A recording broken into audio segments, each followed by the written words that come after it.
Ready হয়ে গেছি, ওপরে উঠে এসেছি মা মেয়ে দুজনে। আমাদের ওপরে ঠাকুরতলা। তো প্রথমে একটু চন্দন বেটে নিচ্ছি। আমার মেয়ে তো বলছে এটা কী করছো, আমাকে একটু দাও, আমিও করে দিই। তো শিব ঠাকুরকে চান করাবো বলে তো আমার মেয়ে বলছে আমি এগুলো করবো, দাও। আমি বলি বড় হও, তুমি সব করবে। কিন্তু ছোটরা মায়েদের দেখে দেখেই শেখে।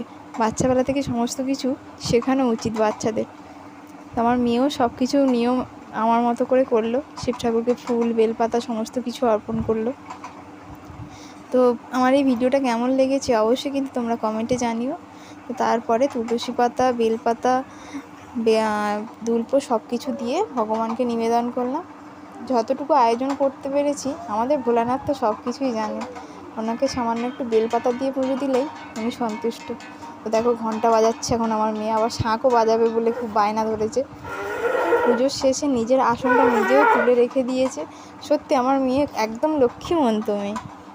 আমাকে আবার ঠাকুরকে প্রণাম করে আমাকে আবার তাপ দিচ্ছে। দেখো নিজে তাপ নিয়েছে, আমাকে দিতে ভুলে গেছে।